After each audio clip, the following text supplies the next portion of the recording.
Bonjour et bienvenue, voici notre tour d'horizon économique, géopolitique, énergétique et boursier. Nous sommes le mardi 5 décembre.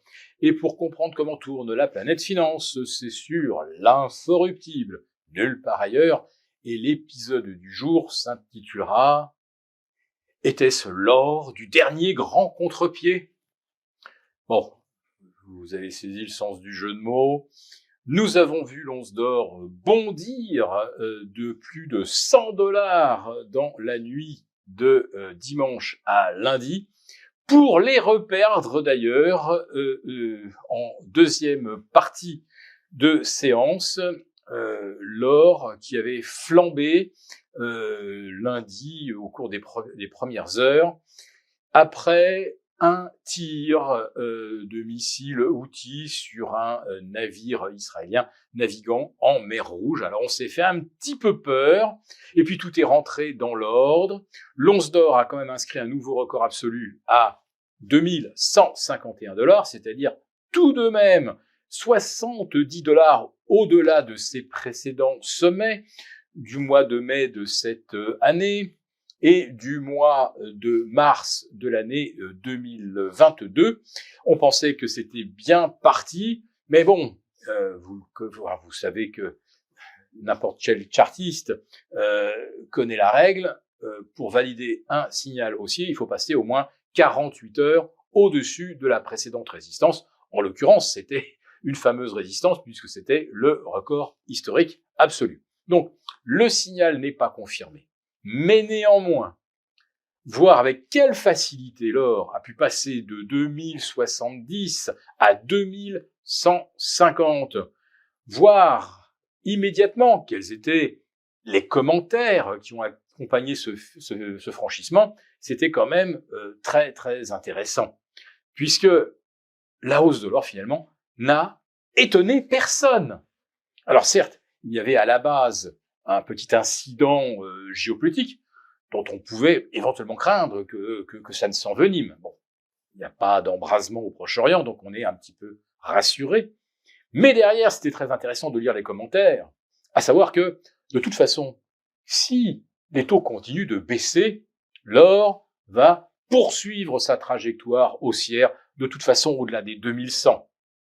Et puis, et si jamais, confronté à un scénario de récession, bien qu'aujourd'hui tout le monde vous dit qu'on aura un ralentissement soft des économies aux États-Unis ou en Europe, donc tout le monde exclut pour l'instant le scénario d'une récession, mais si d'ici 3 mois, on avait des signaux contraires qui nous disent que le ralentissement il est beaucoup plus brutal que ce qu'on redoutait parce que les consommateurs ne sont plus là, et ils ne sont plus là. Il faut voir les chiffres des ventes de détail en France au mois d'octobre, ils sont en repli.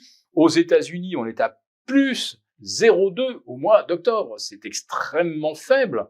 C'est inférieur en fait au niveau de l'inflation d'un mois sur l'autre. Alors certes, d'une année sur l'autre, l'inflation recule, mais par exemple pour les prix des services, de septembre à octobre, les prix ont monté.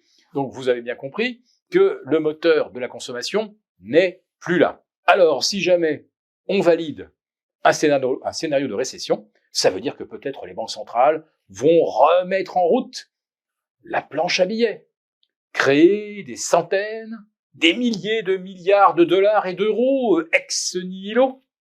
Et si la BCE était la première à baisser ses taux et n'attendait pas à la Fed qu'elle sortait de son rôle de suiveuse pour donner le bon exemple?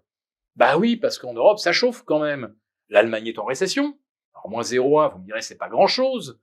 Il faudra voir le 4e trimestre. La France également, moins 0,1. Alors, vous avez Bercy qui s'accroche à sa prévision de 1,2 ou 1,3 en 2024, alors que l'OCDE nous crédite au mieux de plus 0,8. Et on espère que ça ne sera pas moins.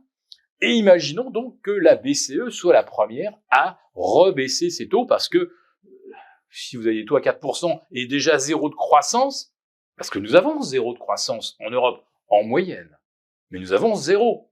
Donc comment vous financez des investissements à 4% quand vous avez 0 de croissance? Il est évident que l'équation ne tient pas. Et bah, si jamais vous avez un écart de 400 points entre la croissance et les taux d'intérêt, bah, il va bien falloir que quelqu'un paye. Donc ça sera forcément l'entreprise qui a du mal à se refinancer et qui donc va restreindre ses investissements. Et puis ça sera évidemment le consommateur qui ne trouve plus de crédit ou qui, au coût actuel du crédit, ne peut plus obtenir de sommes pour participer, comme on l'a vu aux États-Unis, aux dernières soldes. Et encore, les Américains n'ont pas payé, puisqu'il y en a beaucoup qui ont acheté et qui ne paieront qu'au mois de janvier. Voilà, donc si les taux effectivement poursuivent leur décrue, l'or pourrait effectivement repasser les 2080, puis les 2100 et confirmer enfin un signal haussier.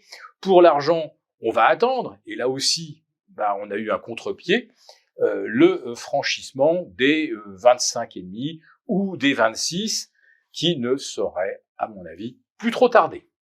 Si cette vidéo vous a plu, n'hésitez pas à nous mettre un pouce. Merci beaucoup d'avoir regardé cette vidéo. N'hésitez pas à réagir dans les commentaires ou à liker et partager cette vidéo si le contenu vous a plu.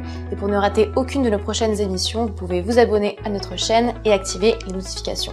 Et pour plus de contenu, n'oubliez pas que le dernier rapport rédigé par nos experts est accessible en cliquant sur le lien de description.